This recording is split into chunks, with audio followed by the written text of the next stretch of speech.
இவங்களுக்கும் எங்களுக்கும் ஒரு நோக்கம் என்ன தெரியுமா? எனக்கு டெய்லி ஃபோன் பண்ணி நீ நல்லா செய்ன்னு சொன்னாதான் நான் வேலை செய்வேலாம் கிடையாது. ஒரு நாள் தலைமை பார்த்து அங்கீகரிச்சுச்சா தொடர்ச்சியா என் வேலையை இன்னும் கொஞ்சம் உற்சாகமா இன்னும் கொஞ்சம் உத்வேகமா நம்ம செய்யணும். இதுதான் நம்மளோட ஒரு நோக்கம். என்ன, அண்ணாவை நம்ம முதலமைச்சர் சீட்ல உட்கார வைக்கணும். இப்ப இந்த வீடியோ நான் ஷூட் பண்ணிட்டு இருக்கும் போது மணி 11:30. இந்த வீடியோவை எடிட் பண்ணி இந்த வீடியோ ஃபுட்டேஜை நான் கொடுக்கும் போது மணி கண்டிப்பா நைட்டு 2 மணி ஆயிரும். இந்த வீடியோ நீங்க காலைல 7 மணிக்கு பாக்குறதுக்கு வாய்ப்பு இருக்கு. சோ இந்த மாதிரி இதெல்லாம் நாங்க உட்காந்து விளக்கிட்டு இருக்க முடியுமா? எங்களோட நோக்கம் பாத்தீங்கன்னா அங்கீகாரம் கிடையாது. என்னைய நீங்க மதிங்க, மதிக்காம போங்க. ஆனா எங்க அண்ணனை விமர்சிக்கக்கூடிய நபர்களை ஒருபோதும் விடக்கூடாது. இந்த கட்சியை விமர்சிக்கக்கூடிய நபர்களை ஒருபோதும் விடக்கூடாது.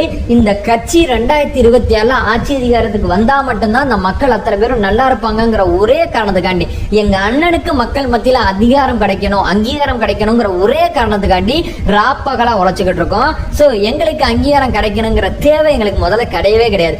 என்னப்பா பாராட்டுறியா? ஓகேப்பா. என்னப்பா பாராட்டலையா? ஓகேப்பா. ஏன் வேலை கட்சிக்கு பணி செய்து கிடப்பது அப்படிங்கிற அந்த டோனுக்கு நீங்க வந்துட்டீங்கன்னு வச்சுங்களேன், அது எந்த கட்சியா இருந்தாலும் நீங்க வளர்ந்துருவீங்க சகோதரி. சோ எனக்கு அங்கீகாரம் கொடுக்கலங்கிற கட்சியை தாண்டி உங்களை முன்னிலைப்படுத்திக்கிட்டீங்கன்னா நிச்சயமா நீங்க எந்த கட்சிக்கு போனாலும் உங்களுடைய வளர்ச்சி ஒரு கேள்விக்குறிதான். நீங்க ஒரு ஓரமா உங்களுக்குன்னு கொடுக்கப்பட்ட வேலையை நீங்க தொடர்ச்சியா செஞ்சுக்கிட்டு இருந்தீங்கன்னா உங்க வேலை தலைமை கிட்ட உங்களை கூட்டு போகும். ஆனா நீங்க வேலையை விட்டுட்டீங்க, அங்கீகாரம் அப்படிங்கிற அந்த பை ப்ராடக்ட், அந்த வியூஸ் அப்படிங்கிற அந்த பை ப்ராடக்ட் பக்கம் போயிட்டீங்க.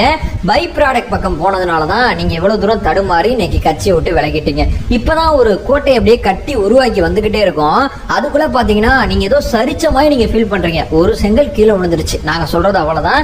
ஓகே, கீழே விழுந்த பிறகு நாங்க 2ஆவதா 3ஆவதா 4 செங்கலை கூட சேர்த்து கூட மேல வச்சுப்போம். அவ்வளவுதான் இங்க நடக்கிறது. இதனால எங்களுக்கு பெரிய பாதிப்பெல்லாம் எதுவும் நடக்க போறது இல்ல.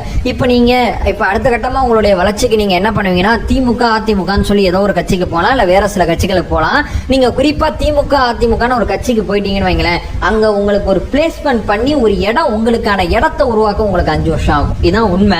சோ இந்த வளர்ந்து வர்ற கட்சியில எவ்வளவு தூரம் வளர்ந்து வர முடியுமோ அவ்வளவு தூரம் நீங்க வளர்ந்து வந்திருக்கலாம்.